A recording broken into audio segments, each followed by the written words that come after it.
So, if you've been on the internet at all in the last month, you've probably heard of Goncharov. Either as a spectator on Twitter, or various other corners of the internet who keep coming across references to Tumblr's collective delusion, or as Tumblr users who are in on the joke.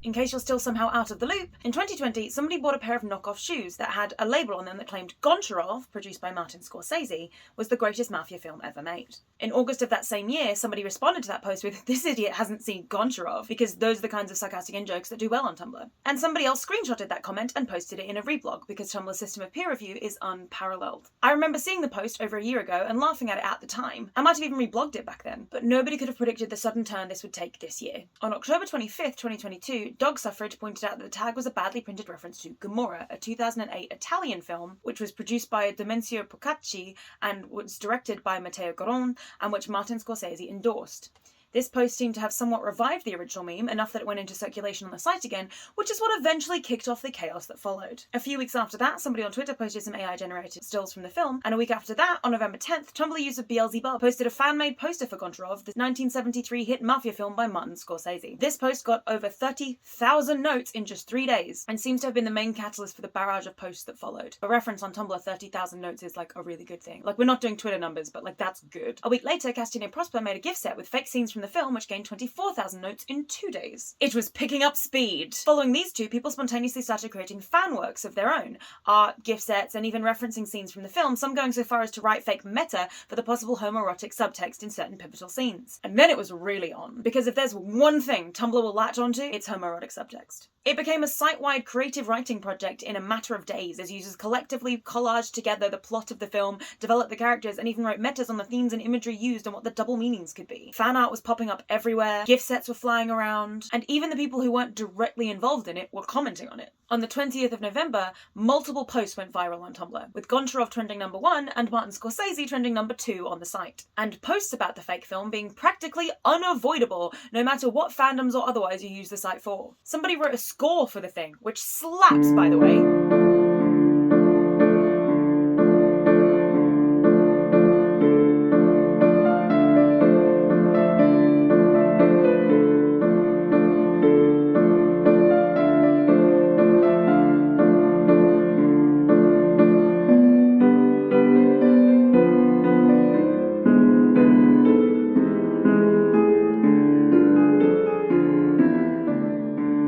People expanded even further on the lore, and especially the gay shit, because obviously. And the meme started to break out of the compound and spread to other sites. And on the 21st of November, TSSCat, or TSCat I assume, created a master post of the collectively agreed upon Goncharov law, or Gonchlore, as they put it. Goncharov is a non-existent 1973 movie about a Russian-born Italian mafia boss named Goncharov. Directed by Matteo JWHJ071115, his mother was Italian and his father was a license plate, and presented by Martin Scorsese. Goncharov was forgotten for years, and there are numerous theories as to how it was essentially lost media for so long. That corporations had been withholding rights, that the actual mafia was presenting its distribution, or some other, even crazier reason or combination of reasons. It was heavily influenced by the American Cold War propaganda of the time. Some argue that it plays right into the stereotypes of Russians. Others say it's a clever subversion of the propaganda and stereotypes of the time. Goncharov is a mafia boss who's originally from Russia, but is part of the Italian mafia in Naples. It is unclear whether or not he fled Russia or has been pursued since. His life before the mafia is shrouded in mystery and subtext. His wife, Katia, Katerina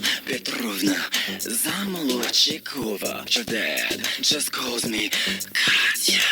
is also Russian, and their marriage is strained and loveless. She ends up betraying him in the end, which is an iconic subversion of the typical tropes of women in mafia movies. Katya is amicable with somebody named Sophia, who appears of a lower social status than the rest of the characters. The two of them also have subtextual homoerotic tension. This will not be the last time homoerotic subtext comes up. Valery Michailov is Katya's brother, who seems to be pursuing Goncharov, either due to his charges back in Russia or due to his relationship with his sister. He appears to be a former soldier, and at the very least is patriotic to the Russian motherland. At some point, Katya is on a bridge with Goncharov. At some point, Katya points a gun at Goncharov. At some point, Katya is injured on a boat / in a boathouse. We are not clear on the exact order of these events, but we know they're all pivotal moments in the film. Ice Pick Joe is played by John Cazale, making this his 6th movie. He has a famous 10-minute scene with Katya, and at some point dies, also possibly at the hands of Katya. Mario Ambrosini works with Goncharov, possibly as a lackey or a number 2. At some point, in the middle of the story, he betrays Goncharov. Goncharov tells him that he never wants to see him again. It is unclear what happens to him after that. Mario also has a relationship with andrey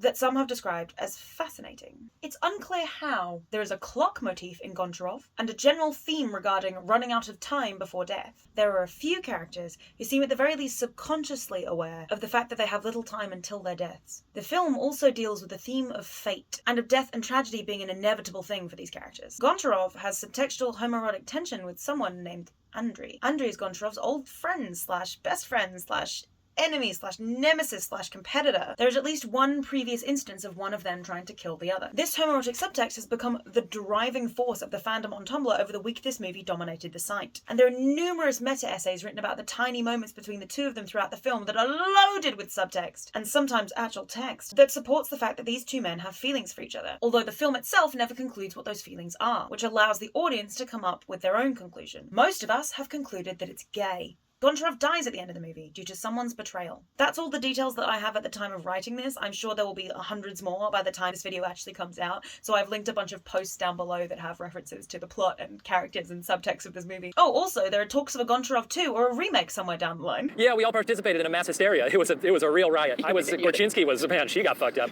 She was having a great time. What a fun hysteria that was. This whole situation really highlighted Tumblr's unparalleled ability to commit to the bit. There's an almost manic glee with which people will jump on board and start adding to the joke, dragging other people with them until the entire site has borne witness to the chaos. Within a week, it had beat Avatar, the highest grossing film of all time, for number of fanfics on AO3. It had entire meta posts written about it, discussing potential themes and contested symbolism in this non-existent film. Letterboxd had to keep deleting entries for the film and reviews people were leaving, and Martin Scorsese's Wikipedia page had to be locked because people kept editing it to include Goncharov among his credits, which is funny, but also I agree with the Wikipedia people. They're trying to keep that site trustworthy in terms of actual information, and so altering it probably wasn't the best plan. Don't worry though, because now Goncharov has a Wikipedia page all of its own!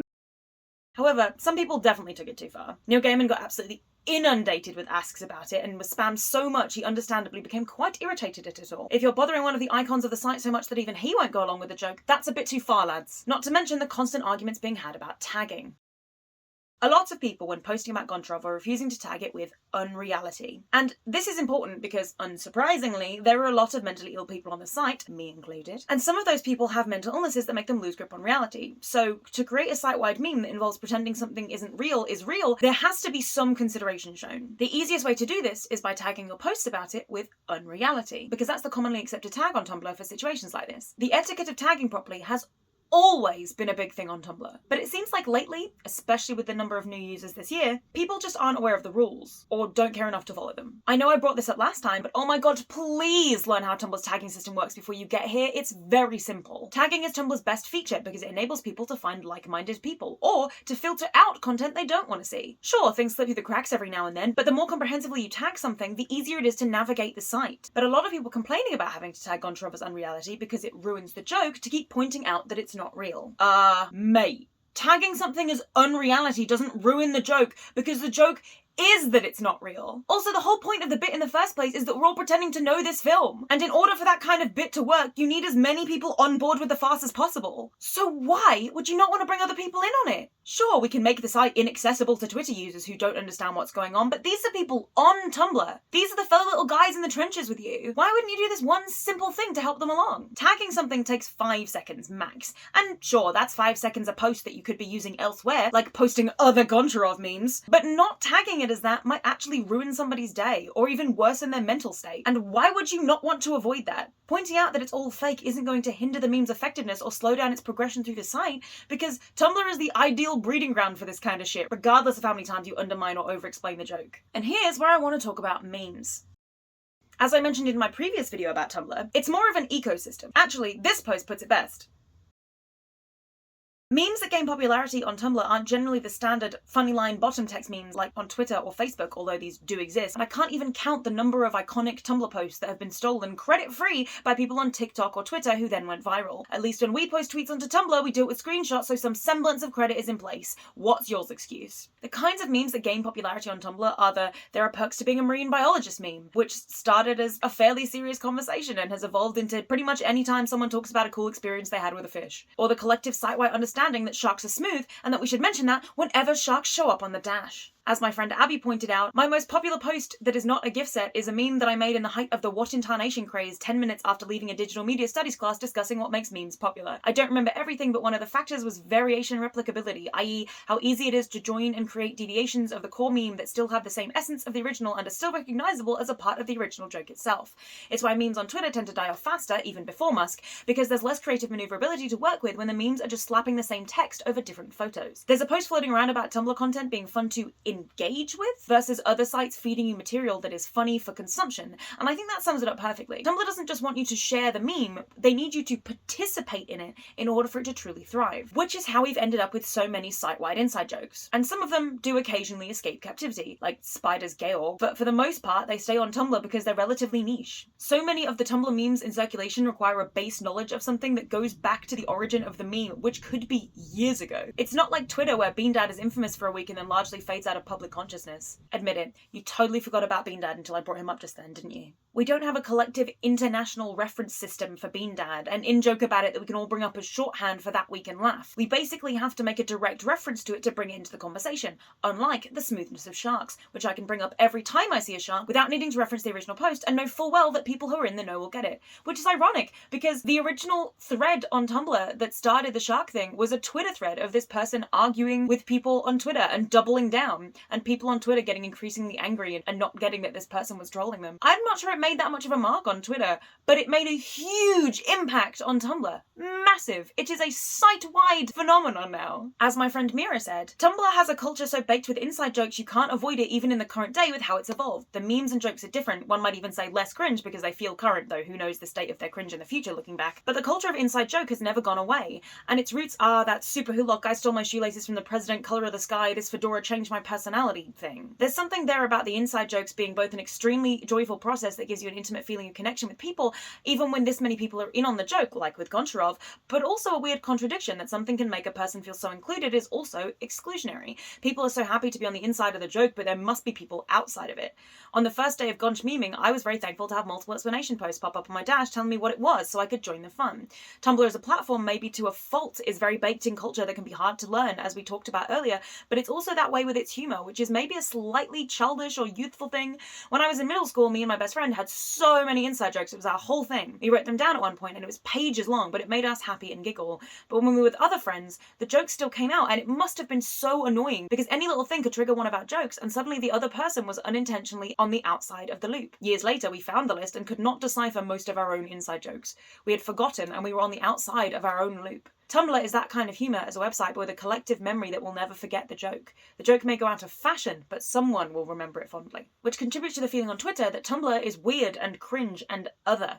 So many people on Twitter didn't seem to get GONCHAROV as a meme, claiming that it wasn't funny, so how could it possibly be a meme? And also, it's cringy to make up headcanons for real media, let alone media that doesn't even exist. But here's the thing, memes on Tumblr aren't supposed to be funny. Okay, that's not exactly true, memes on Tumblr are funny as fuck. But Tumblr memes aren't always designed to be funny in the Twitter sense, or the instantly shareable sense. See, the original definition of a meme, yeah, we're going there, isn't thing that makes me laugh. It's a coin turned by Richard Dawkins to define, quote, a unit of cultural information spread by imitation. They're a mimetic mnemonic form of currency and community. And that's just in the broadest of terms. That's not even bringing up the way this particular meme has become a satire on fandom and literary analysis. Oh hey, let's talk about Goncharov is the kind of Tumblr phenomenon that could only thrive on Tumblr, and not just because of the way memes propagate, but also because of the way the entire saga has been a hysterical kind of meta-commentary and satire on fandom as a concept, and the way literary analysis is disseminated on Tumblr. So many of the popular posts were text posts of people creating false meta-narratives or pretending to read into subtext in the same style as actual posts that people write about fandoms. Take these two, for example. One of these is about Goncharov, and the other is about a real show. Which is which? Trick question, they were both about real shows, but these two are both about Goncharov. And tonally, they are indistinguishable. Everyone is acting almost identically to how they would act in actual fandom circles. They're just heightening it and riffing off it, and often getting even more creative within the bounds of it because they aren't bound by the constraints of, reality. This meme has created a culture of pastiche on ourselves, and as a community we've always been willing to make ourselves the butt of the joke, so long as the punchline is effective enough. Take the smooth shark post, where after having it pointed out to them that sharks are not smooth, that person simply doubled down. Tumblr loved that so much, it became a massive thing on the site. Tumblr has always been a breeding ground for parody and satire, but usually it's turned outwards at the world at large. It's not often that the thing gripping the site is also riffing on the site's own vernacular and environment. People making fun of us on Twitter don't get that we're just as capable of making fun of ourselves, and actually we can do it better, simply because we understand all the ridiculous references they look down on. It's why we're perfectly happy to bring cringy Super Hulock posts back when we were trying to keep people away from the site. Like when your sibling did something embarrassing 10 years ago, but you can still make them freak out by just saying one word that references it? That's what this is, just on a much larger scale. Tumblr is just a collective community of people doing that to each other in a ridiculous site-wide game of tag. And speaking of tag, don't you miss it? Running around on playgrounds, playing dumb games and making up stories and pretending to be somebody else. Don't you miss doing something for fun with absolutely no strings attached, no monetary requirement, just you and your friends and your imagination? I sure fucking do. Capitalism is draining us of joy. Every topic has to become politicized so that politicians can continue making money off it, our jobs don't pay enough, and there's a cost of living crisis, so anything we might be able to buy to cheer ourselves up is slowly getting priced out of range. Not to mention, half the time you enjoy doing something, the main response now is to turn that into a side hustle. Make money off the thing you enjoy, it's the only way! Never mind that none of us should need side hustles to live. Never mind that nobody should have to turn something they like into a revenue stream. Never mind that I should just be able to make YouTube videos for fun instead of worry that this channel will never take off enough to cover me if I lose my job or get priced out of living. Why do we have to put a price on fun? Somebody said to me once that theme parks are like adult playgrounds, but playgrounds are free.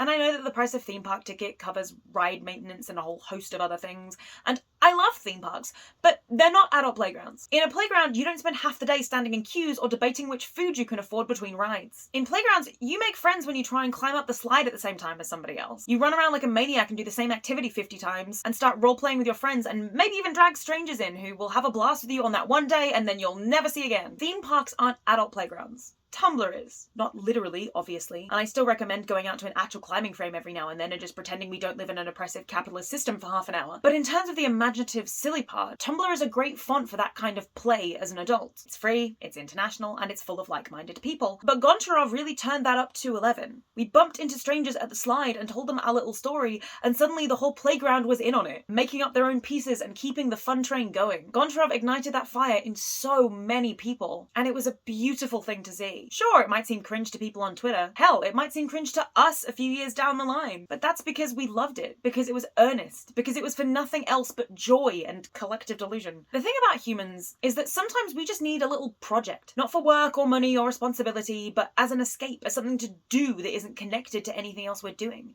It's why retired people take up knitting and book clubs. It's why adults go for drink after work or to karaoke or pub quizzes. It's why kids like playgrounds and teenagers enjoy multiplayer video games. We all need something creative to do every now and then. I'm dead serious. If you feel really stuck mentally, try something new. Or pick up an old hobby from your childhood. Get into action figures or video games again. Try roller skating or painting or learn how to knit. Write some poetry, even if it's terrible, and never show it to anybody. Learn how to turn your old clothes into new outfits or cook something you've never tried before. We all need an outlet that isn't monetizable or quantifiable.